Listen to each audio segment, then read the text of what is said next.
Hello everyone. In today's lecture we are going to continue with chapter number 4 of our economics book, the globalization and the Indian economy. Here we will study what is globalization.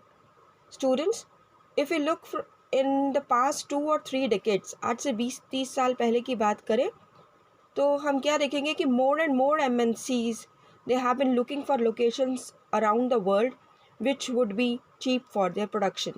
कि MNCs identify कर रही हैं world की developing countries में उन places को जहाँ पर उनको वेरी लेस कॉस्ट में प्रोडक्शन अवेलेबल हो सके. So foreign investment by MNCs in the different countries has been rising. और साथ के साथ क्या हो रहा है कि foreign trade between countries is also increasing, but a large part of this foreign trade it is controlled by MNCs. Once again हम यहाँ पे रिकॉल करेंगे the example of Ford Motors, the one who were manufacturing the cars and the jeeps. Ford Motors, they have set up their production unit in India along with the collaboration of the local company Mahindra and Mahindra, and they were producing the cars not only for the Indian market but also to export cars to other developing countries, and export car components for its many factories all over the world, all around the world were set up. So MNCs जो हैं they are involved in substantial trade in goods and also in services. Students, the result of the greater foreign investment, the money which is spent by the MNCs for buying the land, for buying the buildings or the machines. So this foreign investment and greater foreign trade has helped a lot to interlink the production and markets across the globe. So this interlinking and interconnection between the two countries or more than two countries is known as globalizations. And in the process of globalization, MNCs are playing their major role. More and more goods and services, investment and technology, they are moving between the countries. And here we can say that the world is coming closer and closer. Besides the movement of goods and services, investment and technology, there is also one another way in which the countries can be connected. And this is the movement of people between the countries. Now the question is, why do people move from one country to another? So there are many reasons. They move in search of better income, better jobs, or better education. In the past few decades, there has not been much increase in the movement of people between the countries due to various restrictions. In the next topic, we are going to study that what are the various factors that have enabled globalization. So the number one is technology. As we have studied earlier also that these MNCs, they are having a lot of money. So it is very easy for them to set up the production units in the different parts of the world, especially in the developing countries. Secondly, these MNCs, they bring technology with them. So local companies join hands with them, which can help them to enhance their income. So technology has been a major factor that had stimulated the process of globalization. Over the past 50 years, we have seen many improvements in the transportation technology in the form of land, air, and water transport. And this has led to much faster delivery of goods across long distances, and that also at the lower cost. Here in this picture, you can see the containers.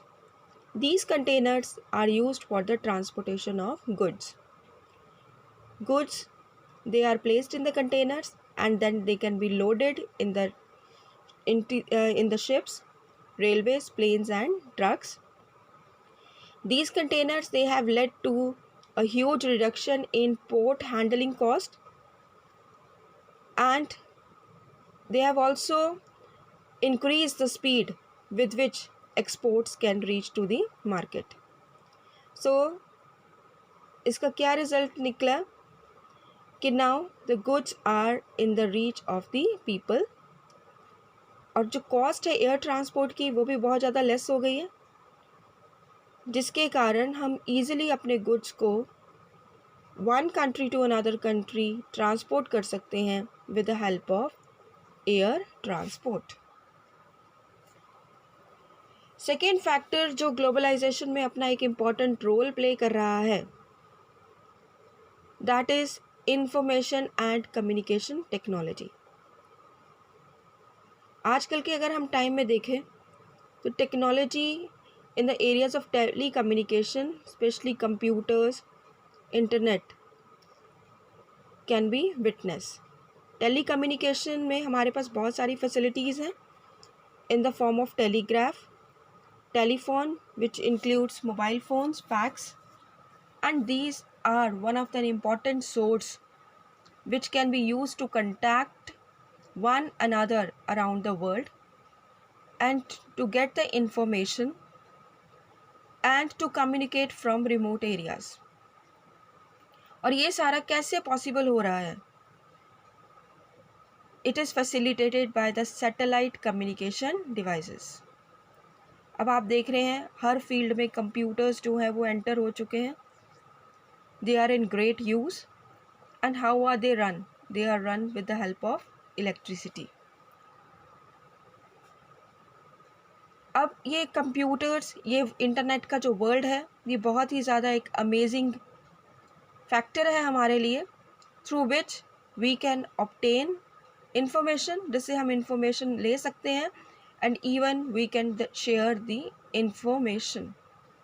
Almost anything you want to know you can easily know within few seconds।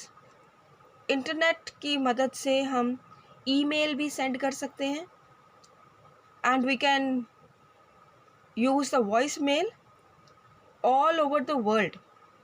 okay, so this is also done at a very negligible cost। बहुत ही कम कीमत के ऊपर हमें easily email मिल जाती है। Email अपनी बात दूसरों तक पहुंचा सकते हैं, हम दूसरों की से हम इंफॉर्मेशन ले सकते हैं, एक दूसरे के साथ बात कर सकते हैं। सो इसके ऊपर जो कॉस्ट है वो भी बहुत ज़्यादा कम है। But in this picture you can see the person, he is sitting in front of the desktop, and ये सारे इंटरनेट वगैरह को रन करने के लिए किसकी ज़रूरत है? इलेक्ट्रिसिटी की। तो कैप्शन बॉक्स में क्या लिख रखा है? But where is the electricity? Electricity कहाँ है? सो यहाँ पे गवर्नमेंट की पॉलिसीज़ को बहुत ही ज़्यादा सॉलिड होना पड़ेगा, ठोस होना पड़ेगा, बिकॉज गवर्नमेंट अगर इस तरीके से इलेक्ट्रिसिटी रेगुलर बेसिस के ऊपर अवेलेबल कराएगी तो एमएनसीज़ के लिए उन कंट्रीज़ में इन्वेस्ट करना बहुत ज़्यादा ईजी होगा। एमएनसीज़ के पास एसेट्स हैं, लेकिन साथ के साथ उनको गवर्नमेंट की भी असिस्टेंस चाहिए, जिसमें वो अपने इस वर्क को अच्छे लेवल के ऊपर रन कर सकें। एक और एग्जांपल पढ़ते हैं हम यहाँ पे कि इंफॉर्मेशन एंड कम्युनिकेशन टेक्नोलॉजी ने production of services in across different countries को स्प्रेड करने में अपना एक इम्पॉर्टेंट रोल प्ले किया है। So let's see how IT is used in globalisation. एक न्यूज़ मैगजीन्स है जो कि पब्लिश हो रही है लंदन के रीडर्स के लिए, बट उसकी डिज़ाइनिंग और उसकी प्रिंटिंग का हुई है दिल्ली में। अब क्या प्रिंट करना है, कैसे डिज़ाइन करना है, ये सारा इन्फॉर्मेशन इंटरनेट के थ्रू दिल्ली के ऑफ़िस में उसको भेजा गया, और दिल्ली के डिज़ाइनर्स ने दिल्ली के ऑफ़िस में इन ऑर्डर्स को बनाना शुरू किया, किस तरीके से मैगज़ीन डिज़ाइन होगी, और डिज़ाइनिंग करके उसका एक सैम्पल लंदन के ऑफ़िस में उन्होंने सेंड किया। अब ये कैसे सेंड किया जा रहा है? With the help of the telecommunication facilities. Designing computer पे हो रही है, डिज़ाइनिंग होने के बाद प्रिंटिंग होगी, एंड लेटर ऑन जब मैगज़ीन्स रेडी हो जाएंगी so they are to be sent by the air transport to London. अब क्वेश्चन है कि पेमेंट कैसे होगी? Payment of money for designing, payment of money for printing. So this all will be done from a bank in London to a bank in Delhi. London से payment आएगी दिल्ली के bank में. And ये कैसे possible हो रहा है? With the help of E banking. अभी प्रीवियस हमने पढ़ा कि हम ईमेल सेंड कर सकते हैं, हम वॉइस में टॉक कर सकते हैं, वॉइस कॉल्स कर सकते हैं, and even payments can be also done through the internet which is called as the e-banking. Next आता है हमारा liberalisation of foreign trade and foreign investment policy. एक बार फिर से हम चाइना के टॉयज़ वाले एग्जाम्पल पर जाते हैं. Example of imports of Chinese toys in India. Chinese toys जो इंडिया में बहुत ज़्यादा सेल किए जा रहे हैं. रीज़न क्या है उसके पीछे? उनकी क्वालिटी, उनकी डिज़ाइनिंग और उनका ट्रेंडी.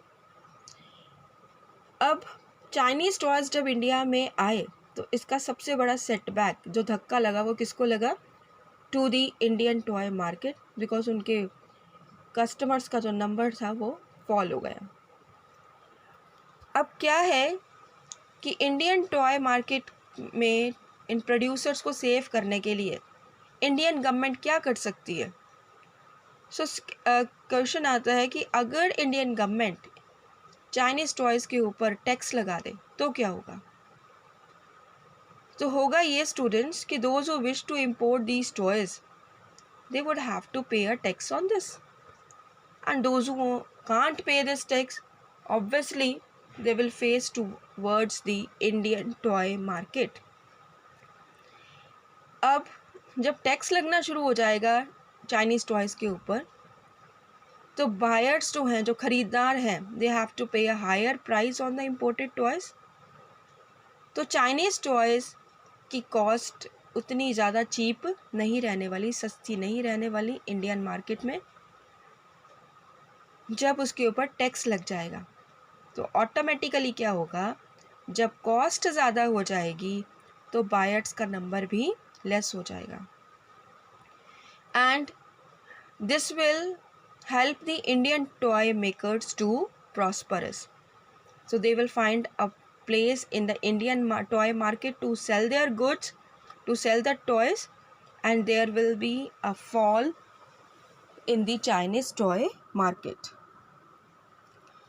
Next है, जब हम टैक्स लगाते हैं इंपोर्ट्स पे तो उसको हम बोलते हैं ट्रेड बैरियर.